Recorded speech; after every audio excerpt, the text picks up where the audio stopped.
ಸಾರ್ವಜನಿಕ ಸಹಭಾಗಿತ್ವವನ್ನು ಹೆಚ್ಚಿಸಲು ಪ್ರತ್ಯೇಕ ನೀತಿ ಜಾರಿಗೊಳಿಸಲಾಗುವುದು. ಬಿಬಿಎಂಪಿ ಸಹಯೋಗದೊಂದಿಗೆ ಸರ್ವಜ್ಞನಗರ ವಿಧಾನಸಭಾ ಕ್ಷೇತ್ರದಲ್ಲಿ ಸರ್ವಜ್ಞ ಉದ್ಯಾನವನವನ್ನು ಅಭಿವೃದ್ಧಿಪಡಿಸಲಾಗುವುದು. ಬೆಂಗಳೂರು ಹಾಗೂ 10 ಮಹಾನಗರ ಪಾಲಿಕೆಗಳಲ್ಲಿ ವಾಣಿಜ್ಯ ಮತ್ತು ವ್ಯಾಪಾರದ ದೃಷ್ಟಿಯಿಂದ ರಾತ್ರಿಯ ವೇಳೆ ವ್ಯಾಪಾರ ವಹಿವಾಟಿನ ಮೇಲಿನ ನಿರ್ಬಂಧವನ್ನು ಬೆಳಗಿನ ಜಾವ 1 ಗಂಟೆಯವರೆಗೆ 1 AM ವಿಸ್ತರಿಸಲಾಗುವುದು. ಪೌರಾಡಳಿತ ಬೆಂಗಳೂರಿಗೆ ಪರ್ಯಾಯವಾಗಿ ರಾಜ್ಯದಲ್ಲಿ ಸುಸ್ಥಿರವಾದ ಮೂಲಸೌಕರ್ಯಗಳನ್ನು ಒಳಗೊಂಡ ಮತ್ತು ಉದ್ಯೋಗಾವಕಾಶಗಳನ್ನು ಸೃಷ್ಟಿಸುವಂತೆ ಆಕರ್ಷಕ ನಗರಗಳನ್ನು ಅಭಿವೃದ್ಧಿಪಡಿಸುವ ಮೂಲಕ ಬೆಂಗಳೂರಿನ ಮೇಲಿನ ಒತ್ತಡವನ್ನು ತಗ್ಗಿಸಲು ಸರ್ಕಾರವು ವಿವಿಧ ಯೋಜನೆಗಳನ್ನು ರೂಪಿಸಲಿದೆ. ಮಹಾತ್ಮ ಗಾಂಧಿ ನಗರ ವಿಕಾಸ ಯೋಜನೆ 2 ಅಡಿ ರಾಜ್ಯದ 10 ಮಹಾನಗರ ಪಾಲಿಕೆಗಳಲ್ಲಿ ಮೂಲಭೂತ ಸೌಕರ್ಯಗಳ ಅಭಿವೃದ್ಧಿಗಾಗಿ 2,000 ಕೋಟಿಗಳನ್ನು ಒದಗಿಸಲಾಗುವುದು. ಮೈಸೂರು, ಮಂಗಳೂರು, ಹುಬ್ಳಿ ಧಾರವಾಡ, ಬೆಳಗಾವಿ, ಕಲಬುರಗಿ, ಕೆಜಿಎಫ್, ತುಮಕೂರಿನ ವಸಂತ ನರಸಾಪುರ ಮತ್ತು ಬಳ್ಳಾರಿ ನಗರಗಳ ಸಮೀಪದಲ್ಲಿ ಇಂಟಿಗ್ರೇಟೆಡ್ ಟೌನ್ಶಿಪ್ಗಳನ್ನು ಅಭಿವೃದ್ಧಿಪಡಿಸಲಾಗುವುದು. ಬೆಂಗಳೂರಿನ ಹೊರವಲಯದಲ್ಲಿರುವ ದೇವನಹಳ್ಳಿ, ನೆಲಮಂಗಲ, ಹೊಸಕೋಟೆ, ದೊಡ್ಡಬಳ್ಳಾಪುರ, ಮಾಗಡಿ ಮತ್ತು ಬಿಡದಿಯಲ್ಲಿ ರಸ್ತೆ ಮತ್ತು ರೈಲು ಸಂಪರ್ಕದೊಂದಿಗೆ ಉಪನಗರ ಟೌನ್ಶಿಪ್ಗಳನ್ನಾಗಿ ಅಭಿವೃದ್ಧಿಪಡಿಸಲಾಗುವುದು. ಬೆಂಗಳೂರಿನ ಬಿಐಇಸಿ ನಿಂದ ತುಮಕೂರುವರೆಗೆ ಮತ್ತು ಕೆಂಪೇಗೌಡ ಅಂತಾರಾಷ್ಟ್ರೀಯ ವಿಮಾನ ನಿಲ್ದಾಣದಿಂದ ದೇವನಹಳ್ಳಿವರೆಗೆ ಸಾರ್ವಜನಿಕ ಖಾಸಗಿ ಸಹಭಾಗಿತ್ವದಲ್ಲಿ ಮೆಟ್ರೋ ರೈಲು ಯೋಜನೆಗಳನ್ನು ಪ್ರಾರಂಭಿಸಲು ಕಾರ್ಯಸಾಧ್ಯತಾ ವರದಿಯನ್ನು ತಯಾರಿಸಲಾಗುವುದು. ರಾಜ್ಯದ ಸಾಂಸ್ಕೃತಿಕ ನಗರಿ ಮೈಸೂರಿನಲ್ಲಿ ಜನದಟ್ಟಣೆಯು ದಿನದಿಂದ ದಿನಕ್ಕೆ ಬೆಳೆಯುತ್ತಿರುವುದರಿಂದ ರಿಂಗ್ ರಸ್ತೆಯ ಮೇಲೆ ಒತ್ತಡ ಹೆಚ್ಚಾಗಿದೆ. ಈ ಹಿನ್ನೆಲೆಯಲ್ಲಿ ಮೈಸೂರು ನಗರಕ್ಕೆ ಪೆರಿಫೆರಲ್ ರಿಂಗ್ ರಸ್ತೆಯನ್ನು ಪಿಪಿಪಿ ಅಥವಾ ಟೌನ್ ಪ್ಲಾನಿಂಗ್ ಮಾದರಿಯಲ್ಲಿ ನಿರ್ಮಿಸಲು ಕಾರ್ಯಸಾಧ್ಯತಾ ವರದಿಯನ್ನು ತಯಾರಿಸಲಾಗುವುದು. ನಗರ ಪ್ರದೇಶದ ಎಲ್ಲ ಮನೆಗಳಿಗೆ ಕುಡಿಯುವ ನೀರನ್ನು ಒದಗಿಸಲು ಅಮೃತ್ 2 ಕೇಂದ್ರ ಮರುಸ್ಕೃತ ಯೋಜನೆಯಡಿ ಅನುಷ್ಠಾನಗೊಳಿಸಲಾಗುತ್ತಿದ್ದು, ಇದರಲ್ಲಿ ರಾಜ್ಯದ ಪಾಲು 4,615 ಕೋಟಿ ರೂಗಳಾಗಿವೆ. ಕಳೆದ ವರ್ಷ ಈ ಉದ್ದೇಶಕ್ಕಾಗಿ ನಾವು 320 ಕೋಟಿ ರು ಅನುದಾನ ಒದಗಿಸಿದ್ದು, ಈ ವರ್ಷ 200 ಕೋಟಿ ರು ಒದಗಿಸಿ 7.5 ಲಕ್ಷ ಮನೆಗಳಿಗೆ ನಲ್ಲಿ ಸಂಪರ್ಕದ ಮೂಲಕ ಕುಡಿಯುವ ನೀರನ್ನು ಒದಗಿಸುವ ಗುರಿ ಹೊಂದಿದ್ದೇವೆ. ಕೇಂದ್ರ ಪುರಸ್ಕೃತ ಸ್ವಚ್ಛ ಭಾರತ್ ಮಿಷನ್ 2 ಅಡಿಯಲ್ಲಿ ದ್ರವ ಹಾಗೂ ಘನತ್ಯಾಜ್ಯ ಸಂರಕ್ಷಣೆ ಕೇಂದ್ರ ಸರ್ಕಾರದ ಪಾಲು 2,185 ಕೋಟಿ ರೂಗಳನ್ನು ಒಳಗೊಂಡಂತೆ 5,072 ಕೋಟಿ ರು ವೆಚ್ಚ ಮಾಡಲಾಗುತ್ತಿದೆ. ಪ್ರಸಕ್ತ ಸಾಲದಲ್ಲಿ ನಮ್ಮ ಜಲಮೂಲಗಳನ್ನು ಮಲಿನಗೊಳಿಸುವ ದ್ರವ ತ್ಯಾಜ್ಯಗಳ ಸಂಸ್ಕರಣೆ, ಲೆಗಸಿ ತ್ಯಾಜ್ಯದ ವೈಜ್ಞಾನಿಕ ವಿಲೇವಾರಿಗೆ ಆದ್ಯತೆ ನೀಡುವ ಮೂಲಕ ನಗರಗಳಲ್ಲಿ ಸ್ವಚ್ಛ ವಾತಾವರಣ ನಿರ್ಮಾಣ ಮಾಡಲು ಒತ್ತು ನೀಡಲಾಗುವುದು. ಸ್ಥಳೀಯ ಸಂಸ್ಥೆ, ರಾಜ್ಯ ಸರ್ಕಾರ ಹಾಗೂ ಕೇಂದ್ರ ಸರ್ಕಾರಗಳ ಜಂಟಿ ಸಹಭಾಗಿತ್ವದ ಯೋಜನೆಯಾದ ಅಮೃತ್ 2 ಅಡಿಯಲ್ಲಿ 539 ಕೋಟಿ ರು ವೆಚ್ಚದಲ್ಲಿ ಕೆರೆ ಹಾಗೂ ಜಲಮೂಲಗಳ ಪುನಶ್ಚೇತನ ಮತ್ತು ಉದ್ಯಾನವನಗಳ ಅಭಿವೃದ್ಧಿ ಕಾಮಗಾರಿಗಳನ್ನು ಆಯ್ದ ನಗರ ಸ್ಥಳೀಯ ಸಂಸ್ಥೆಗಳಲ್ಲಿ ಕೈಗೊಳ್ಳಲಾಗುವುದು. ನಗರ ಪ್ರದೇಶಗಳಲ್ಲಿ ಆಸ್ತಿಗಳ ಅಕ್ರಮ ನೋಂದಣಿ ತಡೆಗಟ್ಟಲು ಹಾಗೂ ಆಸ್ತಿ ನೋಂದಣಿ ಮತ್ತು ಖಾತಾ ನಮೂದನ್ನು ಇನ್ನಷ್ಟು ಸರಳೀಕರಣಗೊಳಿಸಲು ಕಾವೇರಿ ಮತ್ತು ಈ ಆಸ್ತಿಯ ತಂತ್ರಾಂಶಗಳ ಸಂಯೋಜನೆಯನ್ನು ರಾಜ್ಯಾದ್ಯಂತ ಜಾರಿಗೊಳಿಸಲಾಗುವುದು. ಆಸ್ತಿ ತೆರಿಗೆ ಮತ್ತು ಇನ್ನಿತರ ಶುಲ್ಕಗಳನ್ನು ಪರಿಣಾಮಕಾರಿಯಾಗಿ ವಸೂಲಿ ಮಾಡಲು ಹಾಗೂ ತೆರಿಗೆ ಸೋರಿಕೆಯನ್ನು ತಡೆಗಟ್ಟಲು 3D ಡ್ರೋನ್ ತಂತ್ರಜ್ಞಾನವನ್ನು ಬಳಸಿಕೊಂಡು ಸ್ವತ್ತುಗಳ ಮ್ಯಾಪಿಂಗ್ ಮತ್ತು ಮರು ಮೌಲ್ಯಮಾಪನವನ್ನು ಕೈಗೊಳ್ಳಲಾಗುವುದು.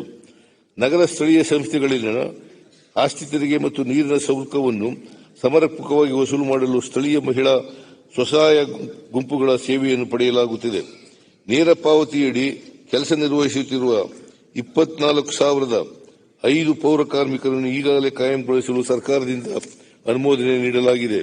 ನೇರ ನೇಮಕಾತಿಯಲ್ಲಿ ಬಾಕಿ ಉಳಿದಿರುವ ಪೌರ ಕಾರ್ಮಿಕರಿಗೂ ಹಂತ ಹಂತವಾಗಿ ಕಾಯಂಗೊಳಿಸಲು ಕ್ರಮ ವಹಿಸಲಾಗುವುದು. ಸಮರ್ಪಕ ಹಾಗೂ ಯೋಜಿತ ನಗರೀಕರಣಕ್ಕಾಗಿ 1 ಲಕ್ಷಕ್ಕೂ ಅಧಿಕ ಜನಸಂಖ್ಯೆ ಹೊಂದಿರುವ ಎಲ್ಲ ಸ್ಥಳೀಯ ಯೋಜನಾ ಪ್ರಾಧಿಕಾರವನ್ನು ನಗರಾಭಿವೃದ್ಧಿ ಪ್ರಾಧಿಕಾರಗಳನ್ನಾಗಿ ಉನ್ನತೀಕರಿಸಲು ಕ್ರಮ ಕೈಗೊಳ್ಳಲಾಗುವುದು. ಎಲ್ಲ ನಗರ ಸ್ಥಳೀಯ ಸಂಸ್ಥೆಗಳಲ್ಲಿ ನಡೆಯುವ ಸಭೆಗಳ ಕಾರ್ಯಕಲಾಪಗಳನ್ನು ನೇರ ಪ್ರಸಾರ ಮಾಡಲಾಗುವುದು. ಮೈಸೂರಿನ ಪ್ರಖ್ಯಾತ ಲ್ಯಾನ್ಸ್ಡೌನ್ ಕಟ್ಟಡ ಮತ್ತು ದೇವರಾಜ ಮಾರುಕಟ್ಟೆಯನ್ನು ಪಾರಂಪರಿಕ ಶೈಲಿಯಲ್ಲಿಯೇ ಅಭಿವೃದ್ಧಿಪಡಿಸಲು ಕ್ರಮ ವಹಿಸಲಾಗುವುದು. ಇಂಧನ ಗೃಹ ವಿದ್ಯುತ್ ಬಳಕೆದಾರರಿಗೆ 200 ಯೂನಿಟ್ವರೆಗೆ ಉಚಿತ ವಿದ್ಯುತ್ ನೀಡುವ ಗೃಹ ಜ್ಯೋತಿ ಗ್ಯಾರಂಟಿ ಯೋಜನೆಯನ್ನು ಜುಲೈ 1ರಿಂದ ಅನ್ವಯವಾಗುವಂತೆ ಜಾರಿಗೊಳಿಸಲಾಗಿದೆ. ಈ ಯೋಜನೆಯಡಿ 1.65 ಕೋಟಿ ಗ್ರಾಹಕರು ನೋಂದಾಯಿಸಿಕೊಂಡಿದ್ದು, ಅಂದಾಜು 5 ಕೋಟಿಯಷ್ಟು ಜನರು ಉಚಿತ ವಿದ್ಯುತ್ ಸೌಲಭ್ಯ ಪಡೆಯುತ್ತಿದ್ದಾರೆ. ಇದರೊಂದಿಗೆ ಕುಟೀರ ಜ್ಯೋತಿ, ಭಾಗ್ಯ ಜ್ಯೋತಿ, ಅಮೃತ ಜ್ಯೋತಿ ಮೊದಲಾದ ಯೋಜನೆಗಳ ಫಲಾನುಭವಿಗಳನ್ನು ಸಹ ಗೃಹ ಜ್ಯೋತಿ ಯೋಜನೆಯ ವ್ಯಾಪ್ತಿಗೆ ಸೇರ್ಪಡೆಗೊಳಿಸಲಾಗಿದೆ. ಅಲ್ಲದೆ 40 ಯೂನಿಟ್ ಒಳಗಿನ ಸರಾಸರಿ ಬಳಕೆಗೆ 10% ಹೆಚ್ಚುವರಿ ವಿದ್ಯುತ್ ಬದಲಿಗೆ 10 ಯೂನಿಟ್ಗಳಷ್ಟು ಹೆಚ್ಚುವರಿ ವಿದ್ಯುತ್ ಅನ್ನು ಒದಗಿಸಲು ತೀರ್ಮಾನಿಸಲಾಗಿದೆ. ಇಂದಿನ ಸರ್ಕಾರದ ಅವಧಿಯಲ್ಲಿ ವಿದ್ಯುತ್ ಉತ್ಪಾದನೆಯ ಸ್ಥಾಪಿತ ಸಾಮರ್ಥ್ಯದಲ್ಲಿ ಯಾವುದೇ ಹೆಚ್ಚಳವಾಗಿಲ್ಲ. ಮುಂದಿನ 7 ವರ್ಷಗಳಲ್ಲಿ ಇಂಧನ ವಲಯಕ್ಕೆ ಹೆಚ್ಚಿನ ಬಂಡವಾಳವನ್ನು ಆಕರ್ಷಿಸುವ ಮೂಲಕ ವಿದ್ಯುತ್ ಉತ್ಪಾದನೆಯ ಸ್ಥಾಪಿತ ಸಾಮರ್ಥ್ಯವನ್ನು 32,000 ಮೆಗಾವ್ಯಾಟ್ನಿಂದ 60,000 ಮೆಗಾವ್ಯಾಟ್ಗಳಿಗೆ ಹೆಚ್ಚಿಸಲಾಗುವುದು. ರಾಜ್ಯವು ಉತ್ಪಾದಿಸುತ್ತಿರುವ ವಿದ್ಯುತ್ತಿನ 63% ಇಂಧನವು ನವೀಕರಿಸಬಹುದಾದ ಇಂಧನದಿಂದ ಆಗಿರುತ್ತದೆ. ನಮ್ಮ ಸರ್ಕಾರದ ಸಕಾರಾತ್ಮಕ ನೀತಿಗಳಿಂದ ಈ ವಲಯದಲ್ಲಿ ಸಾವಿರಾರು ಕೋಟಿ ರು ಖಾಸಗಿ ಹೂಡಿಕೆಯನ್ನು ಮಾಡಲಾಗುತ್ತಿದೆ. ಈ ನೀತಿಗಳನ್ನು ಇನ್ನಷ್ಟು ಹೂಡಿಕೆದಾರರ ಸ್ನೇಹಿಯನ್ನಾಗಿ ಮಾಡಲು ಕ್ರಮ ವಹಿಸಲಾಗುವುದು. ರೈತರನ್ನು ಸ್ವಾವಲಂಬಿಗಳನ್ನಾಗಿ ಮಾಡಲು ಪಿಎಂ ಕುಸುಮ್ ಕಾಂಪೋನೆಂಟ್ ಬಿ ಯೋಜನೆಯಡಿ 1,174 ಕೋಟಿ ರು ಅಂದಾಜು ವೆಚ್ಚದಲ್ಲಿ 40,000 ಜಾಲ ಮುಕ್ತ ಆಫ್ ಗ್ರಿಡ್ ಸೋಲಾರ್ ಪಂಪ್ ಸೆಟ್ಗಳನ್ನು ಸ್ಥಾಪಿಸಲಾಗುತ್ತಿದೆ. ಇದರಲ್ಲಿ ಕೇಂದ್ರ ಸರ್ಕಾರದ ಪಾಲು 30%ರಷ್ಟಿದ್ದು, ರಾಜ್ಯ ಸರ್ಕಾರದ ವತಿಯಿಂದ ನೀಡುವ ಸಹಾಯಧನವನ್ನು 30ರಿಂದ 50ಕ್ಕೆ ಹೆಚ್ಚಿಸಲಾಗಿದೆ. ಕರ್ನಾಟಕ ವಿದ್ಯುತ್ ನಿಗಮವು Tehri hydro development corporation India limited ಸಹಯೋಗದೊಂದಿಗೆ ತೇಲುವ ಫ್ಲೋಟಿಂಗ್ ಸೌರ ಹಾಗೂ ಭೂ ಸ್ಥಾಪಿತ ಗ್ರೌಂಡ್ ಮೌಂಟೆಡ್ ಸೌರ ಯೋಜನೆಗಳನ್ನು ಅನುಷ್ಠಾನಗೊಳಿಸಲಾಗುತ್ತಿದೆ. ಕೃಷಿ ಪಂಪ್ಸೆಟ್ ಫೀಡರ್ ಸೌರೀಕರಣ ಯೋಜನೆ ಹಂತ 1 ಅಡಿಯಲ್ಲಿ 1,320 ಮೆಗಾವ್ಯಾಟ್ ಕೇಂದ್ರೀಕೃತ ಉತ್ಪಾದನೆಗೆ ಕ್ರಮ ವಹಿಸಲಾಗಿದೆ. ಇದರಿಂದ 3.37 ಲಕ್ಷ ರೈತರಿಗೆ ಅನುಕೂಲವಾಗಲಿದೆ. ಇದಲ್ಲದೆ ಹಂತ 2ರ ಅಡಿಯಲ್ಲಿ 1,192 ಮೆಗಾವ್ಯಾಟ್ ಸೌರ ಯೋಜನೆಗಳನ್ನು ಅನುಷ್ಠಾನಗೊಳಿಸುವ ಮೂಲಕ 4.30 ಲಕ್ಷ ಐಪಿ ಸೆಟ್ಗಳನ್ನು ಸೌರೀಕರಣಗೊಳಿಸಲು ಉದ್ದೇಶಿಸಲಾಗಿದೆ. ಗ್ರೀನ್ ಹೈಡ್ರೋಜನ್ ಭವಿಷ್ಯದ ಇಂಧನ ಖಾಸಗಿ ಬಂಡವಾಳವನ್ನು ಈ ವಲಯಕ್ಕೆ ಆಕರ್ಷಿಸಲು 300 ಕಿಲೋವ್ಯಾಟ್ ಸಾಮರ್ಥ್ಯದ ಗ್ರೀನ್ ಹೈಡ್ರೋಜನ್ ಸ್ಥಾವರವನ್ನು ಪ್ರಾಯೋಗಿಕವಾಗಿ ಅಂದಾಜು 10 ಕೋಟಿ ರು ವೆಚ್ಚದಲ್ಲಿ ಎಂಎನ್ಆರ್ಇ ನಿಧಿಯಿಂದ ಸ್ವಯಂ ಸುಸ್ಥಿರ ಘಟಕದ ಆಧಾರದ ಮೇಲೆ ಕ್ರೆಡಿಲ್ ವತಿಯಿಂದ ಅನುಷ್ಠಾನಗೊಳಿಸಲಾಗುವುದು ಮತ್ತು ಗ್ರೀನ್ ಹೈಡ್ರೋಜನ್ ನೀತಿಯನ್ನು ರೂಪಿಸಲಾಗುವುದು.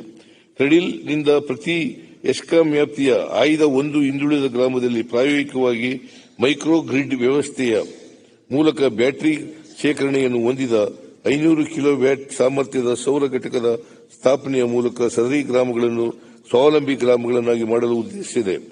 ನವೀಕರಿಸಬಹುದಾದ ಇಂಧನವನ್ನು ಬೃಹತ್ ಪ್ರಮಾಣದಲ್ಲಿ ಉತ್ಪಾದಿಸಿ ಬೇಡಿಕೆ ಹೆಚ್ಚಿರುವ ಕೇಂದ್ರಗಳು ಮತ್ತು ಗ್ರೀನ್ ಹೈಡ್ರೋಜನ್ ಹಬ್ಗಳಿಗೆ ರವಾನಿಸಲು 765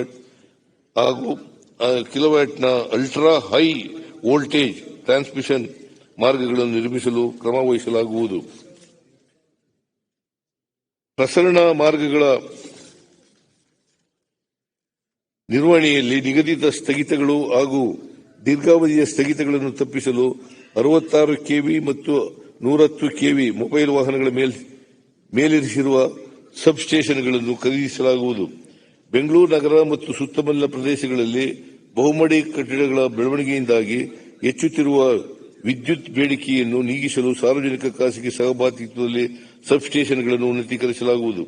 ವಿದ್ಯುತ್ ಚಾಲಿತ ವಾಹನಗಳಿಗೆ ಉತ್ತೇಜನ ನೀಡಲು 2,500 ಎಫ್ವಿ ಚಾರ್ಜಿಂಗ್ ಕೇಂದ್ರಗಳನ್ನು ಸಾರ್ವಜನಿಕ ಖಾಸಗಿ ಸಹಭಾಗಿತ್ವದಲ್ಲಿ ಸ್ಥಾಪಿಸಲಾಗುವುದು. ಅಲ್ಲದೆ ವಿದ್ಯುತ್ ಸರಬರಾಜು ಕಂಪನಿಗಳ ಮೂಲಕ 35 ಕೋಟಿ ರು ವೆಚ್ಚದಲ್ಲಿ 100 ಚಾರ್ಜಿಂಗ್ ಕೇಂದ್ರಗಳನ್ನು ಸ್ಥಾಪಿಸಲಾಗುವುದು.